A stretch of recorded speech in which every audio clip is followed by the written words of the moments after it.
Two traders. Same exact trades. Same entries, same exits, same signals, same gut feelings. One ends rich. One ends broke. And the only difference between them is a single number. This is the most important number in trading, and almost nobody talks about it. Not because it's complicated. Because it's boring. And boring is exactly what keeps you alive. So let me introduce you to our two traders. We'll call them Max and Sam. Max is brilliant. Genuinely sharp.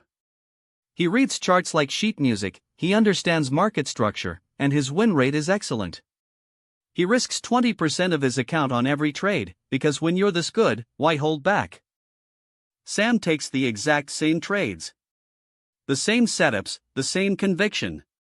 But Sam risks just 2% per trade. Quiet, almost timid by comparison. Now here's the part that breaks people's brains. Their strategy is identical. Their edge is identical. If trading were just about being right, they should end up in the same place. They don't. Not even close. And to see why, we have to talk about the thing that quietly destroys more accounts than any bad prediction ever has. It's called risk of ruin. The probability that a string of losses wipes you out completely before your edge ever has a chance to play out. Here's the brutal truth about losing streaks. Even a great strategy that wins 60% of the time will hand you long runs of red. 5 losses in a row isn't bad luck. It's a Tuesday. So let's run our two traders straight into a normal, expected, completely unremarkable losing streak. Just 5 losses in a row. It happens to everyone. Sam, risking 2%, loses 5 times. After that streak, Sam is down about 10%. Annoying. A bad week. But Sam still has 90% of the account, and the strategy is fully intact.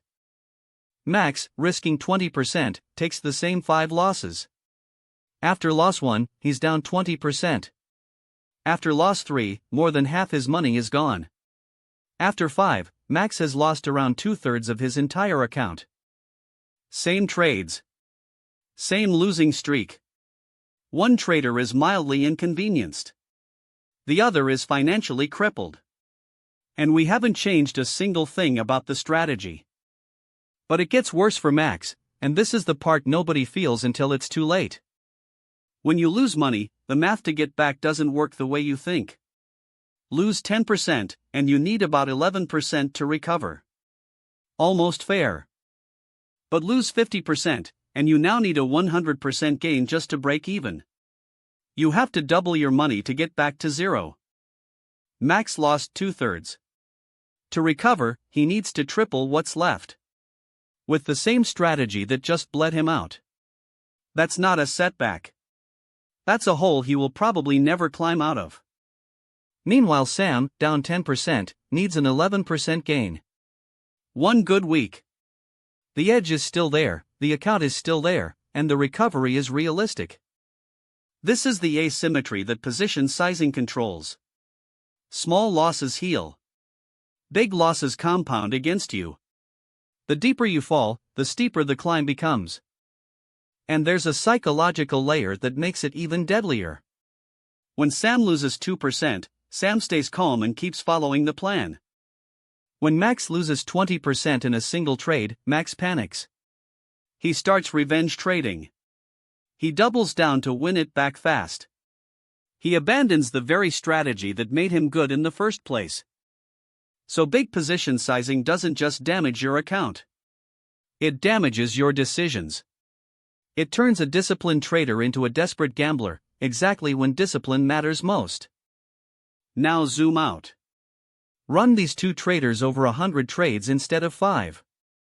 Sam survives every drawdown, stays in the game, and lets the edge slowly compound upward. Max gets wiped out long before trade 100. It doesn't matter how good his analysis was. A strategy you can't survive isn't a strategy. It's a countdown. This is why professional traders obsess over position size and barely talk about predictions. They know the secret. You don't win by being right. You win by staying in the game long enough for being right to pay. The genius who risks too much is just a blow-up waiting for a bad week. The careful trader who risks small is the one who's still standing a year later, quietly compounding. So the real question was never who's smarter. Max was smarter. The question was who survives. And survival is decided before the trade, by one number you choose. Your edge means nothing if you're not around to use it. Protect the downside first, and the upside takes care of itself. Position sizing isn't the boring part of trading. It's the part that decides whether you have a future at all.